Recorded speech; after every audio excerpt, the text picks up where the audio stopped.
مفتی طارق مسعود کے بیانات کے لیے مفتی صاحب کے آفیشیل چینل مفتی طارق مسعود سپیچز کو سبسکرائب کریں۔ آج مذہبی لوگوں میں یہ جذبہ آہستہ آہستہ شارٹ ہوتا چلا جا رہا ہے۔ اچھا، اس میں قرآن نے مسلم اور غیر مسلم کا بھی فرق نہیں کیا، بلکہ جب یہ آیتیں نازل ہو رہی تھیں اس وقت زیادہ تر غیر مسلم ہی تھے۔ سورہ یاسین مکہ میں نازل ہوئی ہے، اس وقت مسلم زیادہ تھے مکہ میں، یہ غیر مسلم زیادہ تھے؟ غیر مسلم تھے نا۔ تو قرآن ترغیب کیا دے رہا ہے؟ کھانا کھلانے کی، اور کہہ رہا ہے کہ یہ غریبوں کو کھانا نہیں کھلاتے۔ اس پہ غیر مسلموں نے کیا کہا؟ انطعم من لو یشاء اللہ اطعما۔ قرآن نے ان کا یہ اعتراض نقل کیا۔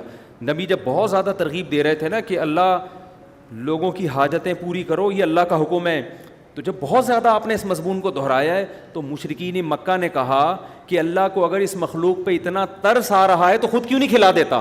نہیں، ہمیں بار بار کیوں کہہ رہا ہے کہ ہم کھلائیں؟ آپ کہہ سکتے ہیں غیر مسلم کو تو احکام کا حکم نہیں دیا جاتا نا، تو غیر مسلم اعتراض کیوں کر رہے ہیں؟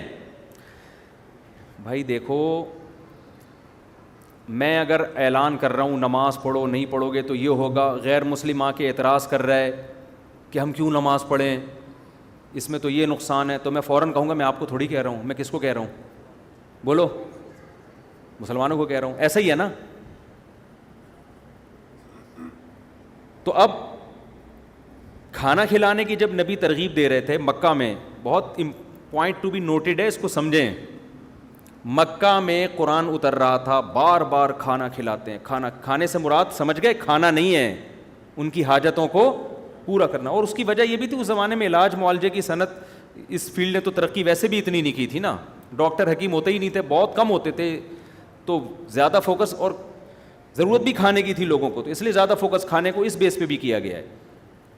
تو مکہ میں جب قرآن نازل ہو رہا تھا، بار بار سورہ بلد دیکھیں آپ، او اطعام فی یوم ذی مسغبہ، ایسے دن کھانا کھلاؤ جو بھوک کا دن ہو، یتیمن ذا مقربہ او مسکینن ذا متربہ، ایسے یتیم کو کھلاؤ جو قرابت دار ہو، ایسے مسکین کو کھلاؤ جس کو بھوک نے مٹی سے ملا دیا ہو، اس گھاٹی سے تمہیں گزرنا پڑے گا۔ اس کو قرآن نے گھاٹی کہا، اس مشکل راستے سے تمہیں گزرنا پڑے گا۔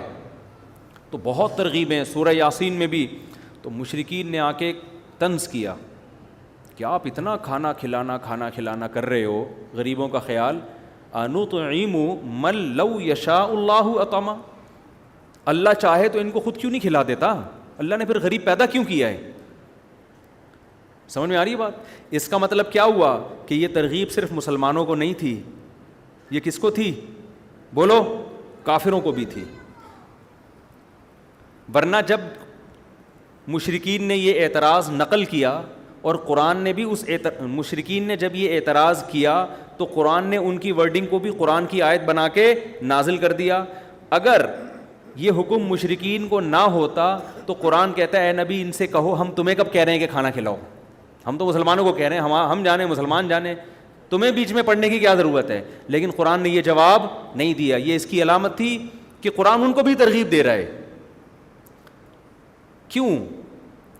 ایک طرف ہم کہتے ہیں کہ غیر مسلم ایمان کے بغیر عمل کرے گا تو وہ قبول نہیں ہے، دوسری طرف ہم کہتے ہیں قرآن ان کو بھی کیا کر رہا ہے؟ ترغیب دے رہا ہے۔ اس پوائنٹ کو اچھی طرح کھوپڑی میں بٹھائیں۔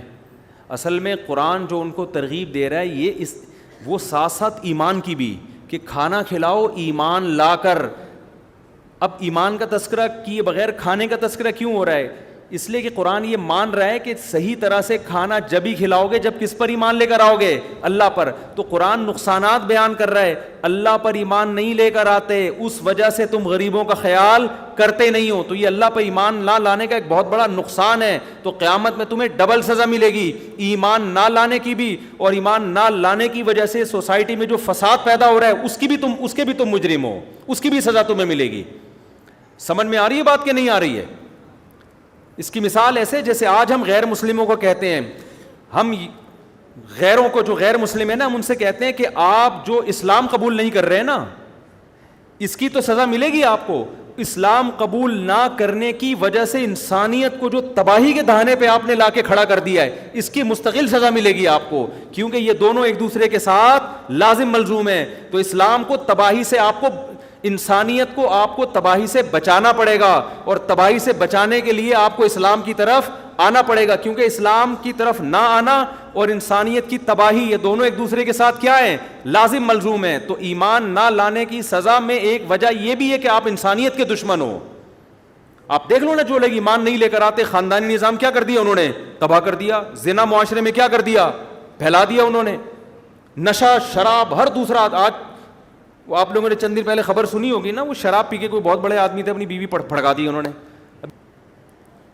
وجہ کیا ہے؟ اگر آپ مذہب کو فالو کرتے تو مذہب آپ کو شراب پینے کی اجازت نہیں دیتا, لہذا آپ اس بحث میں ہی نہیں الجھتے کہ پینا چاہیے کہ نہیں پینا چاہیے. آپ نے مذہب کو فالو نہیں کیا, آپ خامخواہ کی بحث میں لگ گئے کہ پینے سے کیا ہوتا ہے. اب جب ہو گیا تو وہی یہ ہوتا ہے پینے سے. اب وہ جو جس کو مار دیا وہ واپس ہو سکتی ہے؟